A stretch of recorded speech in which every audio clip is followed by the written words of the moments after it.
Anda mau nanya guru, ini kan ada perintah dari guru yang dadakan. Ya. Ada sesuatu yang harus dikerjakan, kepentingan buat guru, tapi beliau mintanya hari ini juga, cuma kebetulan keterbatasan alat. Ana jawab insya Allah kemungkinan pagi, tapi pada akhirnya pagi itu tidak bisa Anda laksanakan. Akhirnya Anda bisa laksanakan pada di sore harinya. Itu janji Anda kepada guru dengan menyebut nama insya Allah. Apakah itu termasuk dalam kategori zolim terhadap guru? Itu guru. Jadi pertanyaannya, kalau sampai kita berjanji gitu ya, kita janjiin bahasanya sama siapapun itu, sama temen kah, sama guru ya, jadi nggak peduli sama siapa. Kalau udah kadung janji, apalagi sama guru maksudnya, apalagi sama tokoh. Kalau kita sanggupi dengan target waktu misalnya, atau barang yang kita punya misalnya, adanya kita, ya kita ucapkan dengan kalimat-kalimat yang dengan izin Allah.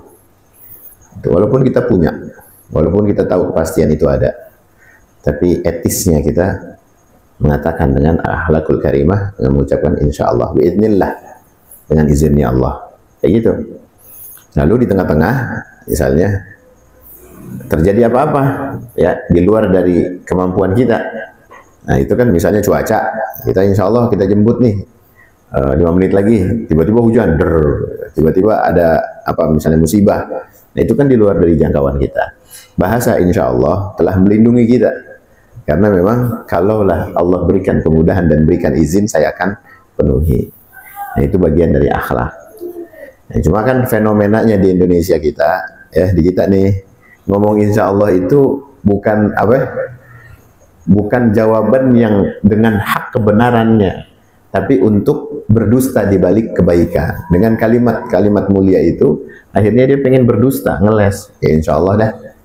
Tapi insya Allahnya yang ada sekarang itu seringkali cuma dibuat tameng, ya, dibuat bahan-bahan dusta.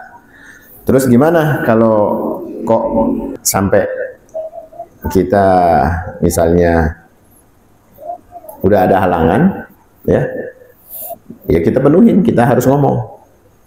Nah yang bermasalah itu kalau melanggar janji, kita tahu ilmunya baru, waduh, ini gue ngingkarin janji nih, gue udah ngelanggar janji nih.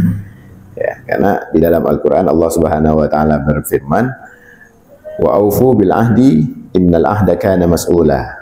Nah, kita harus tahu bahwa penuhilah atau patuhilah janji itu. Sesungguhnya janji itu pasti dimintai pertanggung jawabannya.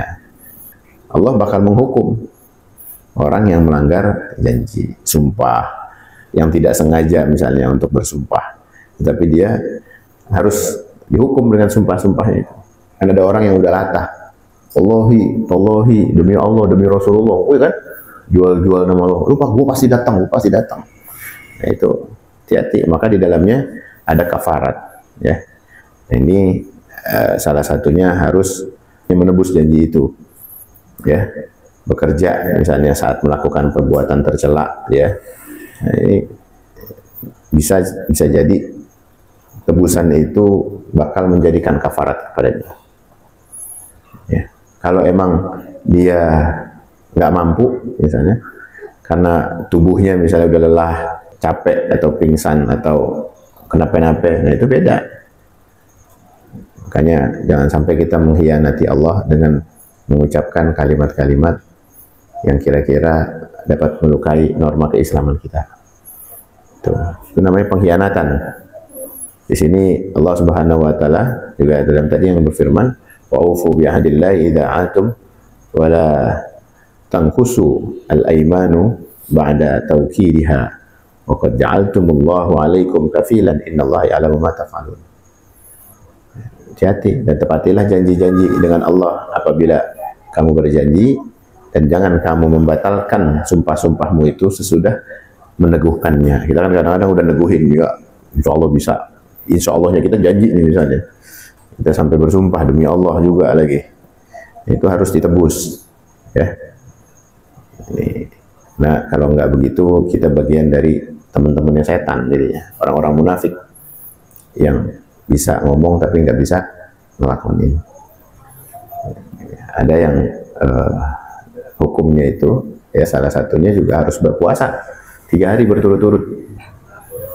Ya, kalau kita sampai melanggar sumpah, kafaratnya juga salah satunya kita menebus dari dosa itu.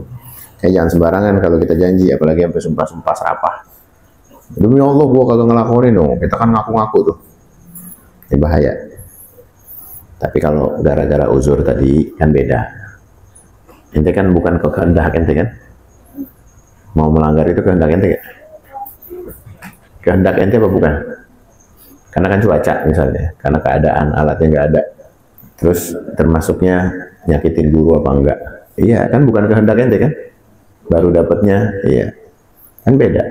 Kalau emang kita ada yang ada di depan sekarang, kita punya, sama yang kita nggak punya, jangan anggap lancar-lancar aja nih, ternyata ada halangan, itu salah satunya. Ya, kalau tanpa maksud maka nggak ada hal, nggak ada masalah. Yang ada hal itu kalau ada maksud kita ngeles, OTW. Nggak tahu masih di mana. Maaf Bib, OTW, hati-hati tuh. Gara-gara itu melukain guru tanpa. Kalaupun guru nggak terluka, tapi ente luka sama diri kita sendiri. Kita telah melukai diri kita sendiri. Mungkin orang-orang yang kita kasih janji dia nggak terasa, tapi kita yang bakal menzalimi diri kita sendiri. Maksudnya disuruh kita bertakwa kepada Allah dari hal-hal yang membuat kita sial. Ya, jawab ya.